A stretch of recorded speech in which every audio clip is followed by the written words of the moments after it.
আসসালামু আলাইকুম। সুন্দরতম চ্যানেলে আপনাদের সালাম ও মোবারকবাদ।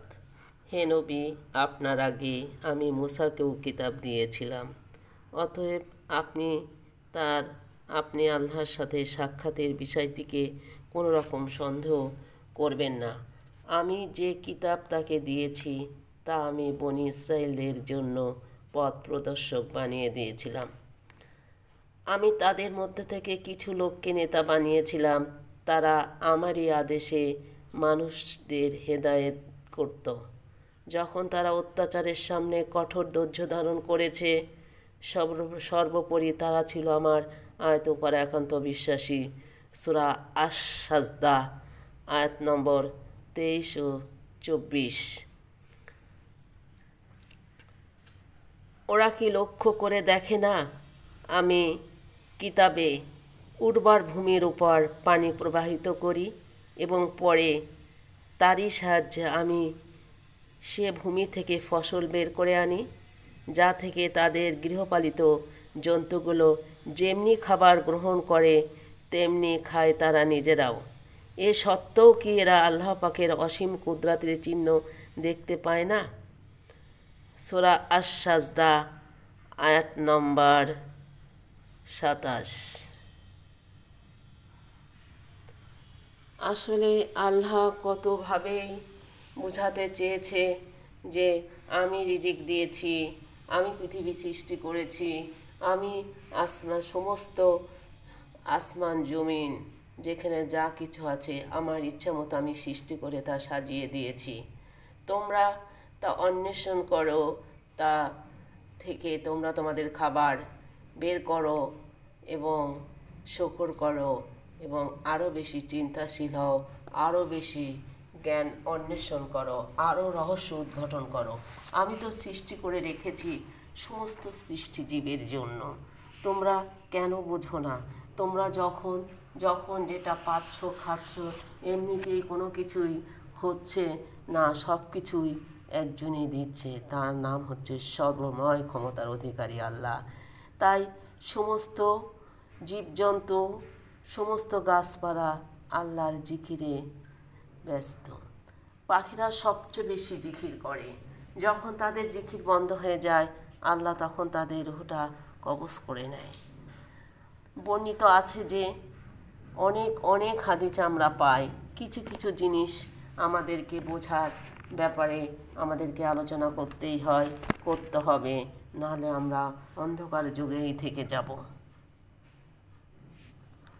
বর্ণিত আছে কোনো এক সাহাবী রাদিয়াল্লাহু তাআলা আনহা একটি মাছ ক্রয় করে নিজের স্ত্রীকে তা রান্না করতে বললেন। স্ত্রী যথারীতি তা পাকাতে সারাদিন ডেকচিতে তার উনানে চুলায় জাল দিতে রইল, তবু মাছ সিদ্ধ হলো না। আগুনের তাপে মাছের কোনো ক্রিয়া করতে পারল না।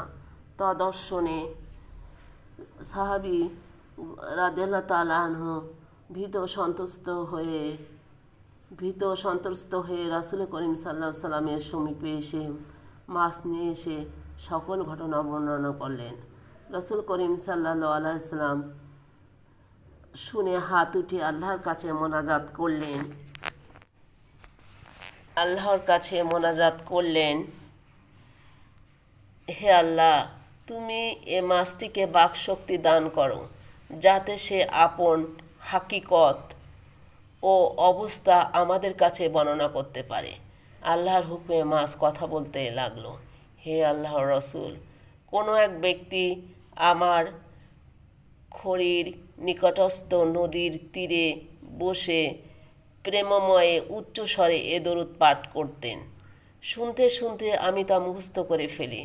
এই দরুদের বরকতে আগুন নিষ্ক্রিয় হবে এবং তার উজ্জ্বল প্রমাণ এতদপক্ষে আর কি হতে পারে। কাজেই দেখেন আল্লাহর শক্তি, আল্লাহর কালাম কত ঊর্ধ্বে। পশু পাখিও জিনিসটা বুঝে, সেটাও মানুষের মুখ থেকে শুনে আমল করার ফলে তাকে সেই মানুষই কিছু করতে পারল না। তাই আল্লাহর শক্তি, আল্লাহর কালাম, আল্লাহর দরুদ, আল্লাহর সমস্ত দরুদ, সমস্ত লেখনী, কোরআনের প্রত্যেকটা অক্ষর, প্রত্যেকটা শব্দ, প্রত্যেকটা হরকত, প্রত্যেকটা বাণী সবই আল্লাহর দেওয়া।